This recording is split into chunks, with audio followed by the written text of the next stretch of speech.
bandoneón no es solo un instrumento musical. El bandoneón es un milagro. Su familia de instrumentos, las lengüetas libres, llegó a Occidente en el siglo XVIII después de haber deambulado miles de años en China sin que nadie de este lado se enterase. El primer instrumento de lengüetas libres lo hizo un científico alemán en Rusia, como parte de un experimento sobre el sonido. Nadie en ese tiempo podía imaginar que con este sistema se podrían hacer instrumentos musicales de verdad. Fue después que los constructores tomaron interés y nacieron, con poca diferencia de edad, la armónica, el acordeón y la concertina, la madre del bandoneón, instrumentos que le dieron el sonido típico a casi todas las músicas populares de los últimos 100 años. El bandoneón es además el único instrumento en haber sufrido 2 exilios político-culturales en la historia, uno en Alemania y otro en Argentina, y en haber sobrevivido. Pero más allá de todo esto, hay algo que lo termina de hacer único. Se intuye en su sonido que el bandoneón viene de un solo lugar. Es el hijo perdido del misterio.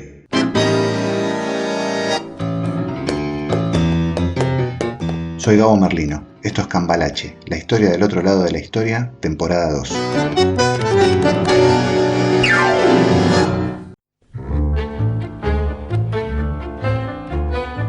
El bandoneón, sin quererlo, es uno de los vestigios vivos de 2 de los más grandes misterios y desafíos para los historiadores.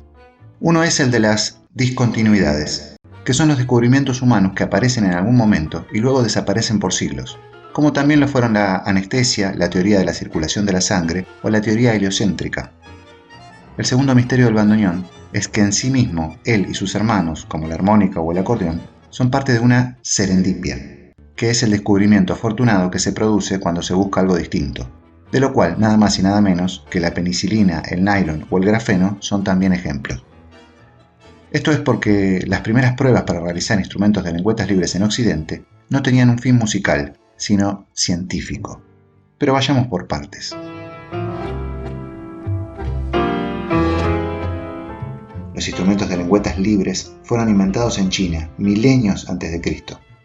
Este sistema de construcción de instrumentos musicales recién llegó a Occidente hace poco menos de 300 años, de manos de los viajeros que iban a estudiar la cultura oriental en la época de los descubrimientos. Paralelamente, en 1780, en San Petersburgo, Rusia, se realizó un concurso científico para probar ciertas teorías sobre el sonido enunciadas por uno de los más grandes matemáticos de la historia, el alemán Euler. A uno de los participantes, otro alemán, Christian Kratzestein, no podía llamarse López, se le ocurrió armar un pequeño órgano de 5 notas con el sistema de lengüetas libres chino que había conocido en Rusia. Su fin no era ser un instrumento musical, era probar una teoría científica y ganar el concurso.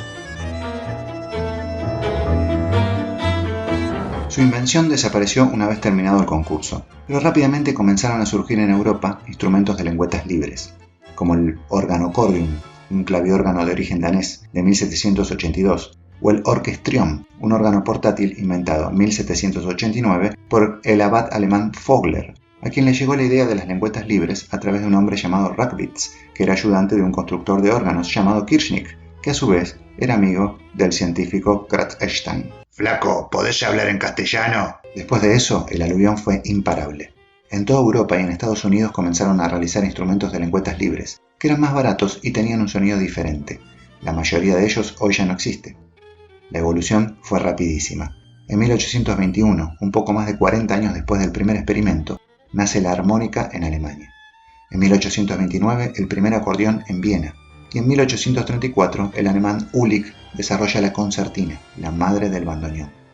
Justamente estos 3 instrumentos terminarían de darle forma, desde principios de 1900, a los géneros musicales de un continente entero, el americano, y también serían importantes en Europa. El experimento de 1780, un poco más de un siglo después, había contribuido enormemente a cambiar el planeta, generando, desde el vacío, las joyas más preciadas del hombre: lenguaje, cultura e identidad. En resumen, las lengüetas libres comenzaron en Occidente como experimento científico en el siglo XVIII y terminaron despertando el interés de los constructores de instrumentos, que hicieron posible así, luego de algunas décadas, la existencia de la armónica, el acordeón y el bandoneón, entre otros. Sin esa serendipia, el tango, nada más y nada menos, no tendría el sonido que hoy le conocemos.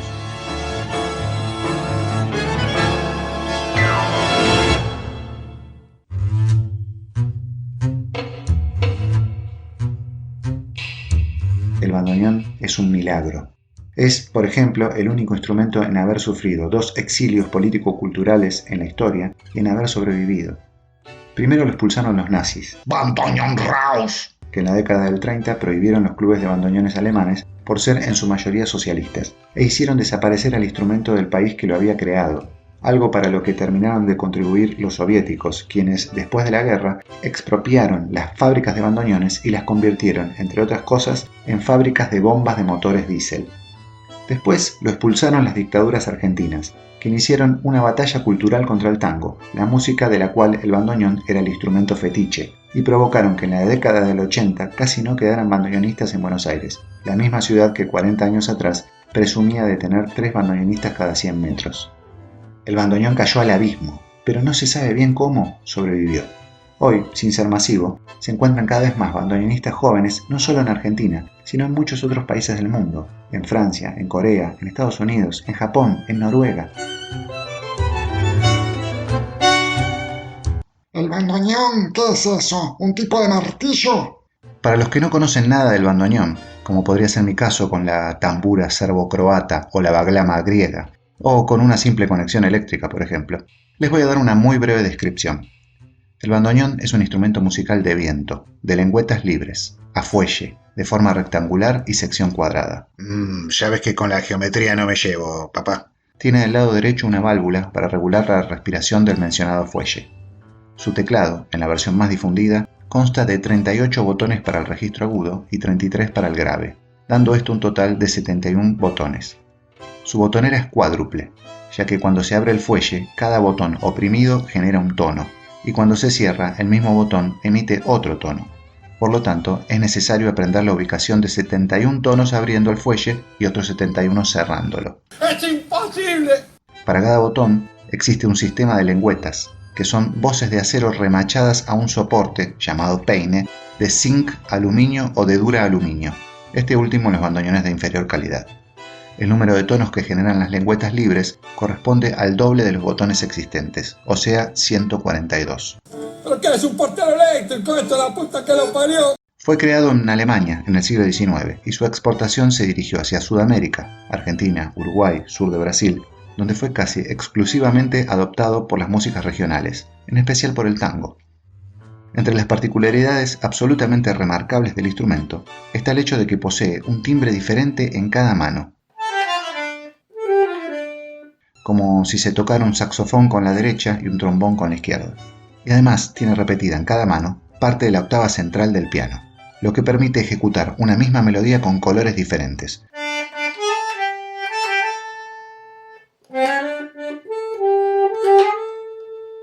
O superponerla entre las dos manos y dar la sensación de estar ejecutando dos instrumentos.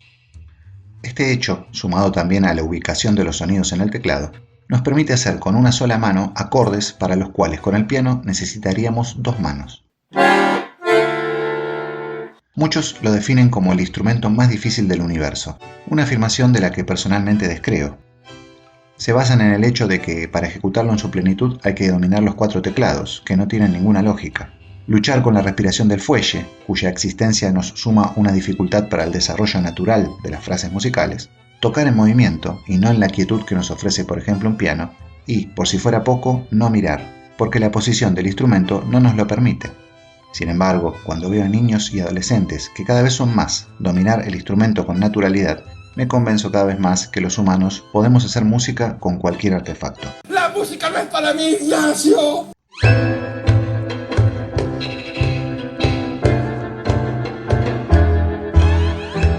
La concertina es la madre del bandoneón.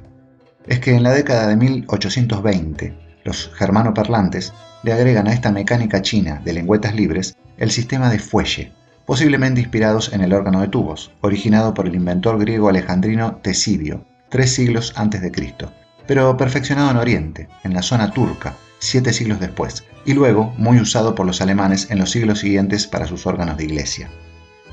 Un clarinetista y constructor de instrumentos alemán, oriundo de Chemnitz, en el este, y llamado Carl Friedrich Uhlig, conoce en Viena el acordeón de Cyril Demian en 1829. A partir de ello, Uhlig construye un instrumento con algunas diferencias respecto al de Demian, la concertina. En ella, los botones viajaban en la misma dirección que el fuelle, mientras que en el acordeón lo hacían de manera perpendicular. Además, los botones producían tonos simples y no acordes. La desarrolla en 1834 y la primera concertina posee 20 tonos, 10 botones con un sonido distinto entre abriendo y cerrando, para luego, con los años, llegar a 40 y 54 tonos. Un vendedor de instrumentos y director de orquesta de Krefeld, en el oeste alemán, conoce la concertina en 1840 y la adquiere. Este hombre se llamaba Heinrich Band y le agrega tonos, primero 54, luego 64 y después 100. En 1846 presumiblemente la patenta, pero como concertina. El nombre Bandoneon recién aparecería 10 años más tarde en un aviso publicado por un comerciante llamado Schmitz, con el objetivo de denominar de alguna manera el tipo de concertina que estaba vendiendo.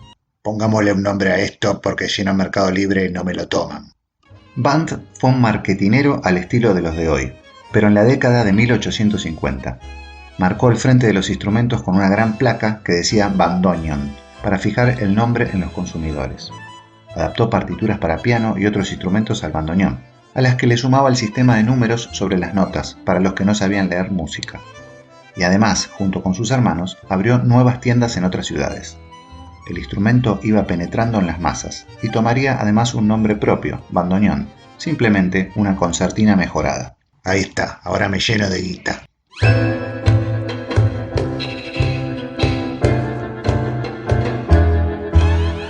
Otro personaje, un inglés llamado Charles Wheatstone, quien además fue un destacado científico que inventó el estereoscopio para ver imágenes tridimensionales, el caleidófono o el puente de Wheatstone, que mide las resistencias eléctricas, entre otros, también había creado en 1829 un instrumento similar a la concertina al que llamó Sinfonium. Lo siguió desarrollando y lo patentó en 1844 como concertina inglesa, de forma más romboidal en su estructura. También se la puede considerar un antepasado del bandoneón. Lo curioso es que el inglés Wheatstone no sabía nada de Karl Ulich, el que desarrolló la concertina alemana, y viceversa. Paralelamente, un alemán de Karlsfeld llamado Karl Friedrich Zimmermann desarrolló, a partir de conocer la concertina de Ulich, una concertina de 102 tonos, la Karlsfeld Concertina. El hombre tenía una fábrica de instrumentos y en 1864 decide venderla e irse a probar suerte a Estados Unidos, donde se queda hasta su muerte. ¿A quién se la vende? Nada menos que a Ernst Louis Arnold, el primero de la dinastía de los Arnold, quienes a través de las distintas generaciones terminarían construyendo los mejores bandoneones de la historia, AA y Premier. Sin embargo, estos tanques los realizarían los hijos de Ernst Arnold, que son Paul y Alfred, cuando abren su propia fábrica en 1911. Antes, los bandoneones que se construían se llamaban Ela y tenían menos tonos. También llegarían otras marcas, como los Germania de la fábrica Hohner, que se abrió tiempo después y se especializaba en armónicas, o los Meinl & Herold. Para comparar, los actuales bandoneones poseen 142 tonos, 71 teclas. Por supuesto que la realidad sociopolítica siempre se relaciona con todo. No fue casualidad que visionarios como Zimmermann o los Arnold trataran de profundizar en la construcción y venta de instrumentos, ya que no solo había una demanda creciente de los mismos, sino que también obtenían mano de obra deseosa de trabajar y barata. Desde 1830 había comenzado la época del aumento brutal del desempleo en la minería tradicional, en los montes metálicos que separan Alemania y República Checa, perjudicada por las nuevas tecnologías de la naciente revolución industrial. Y muchos de esos obreros se pasaron al rubro, en alza, de construcción de todo tipo de instrumentos musicales.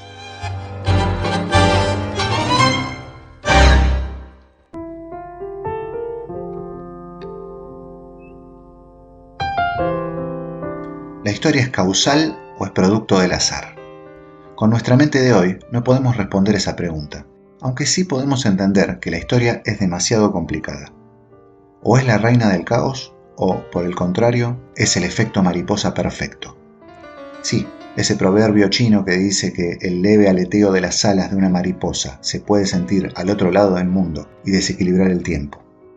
En ese caso imagínense, una mariposa que agita sus alas en Alejandría, Egipto, hace más de 2000 años, cuando Tesibio inventa el fuelle.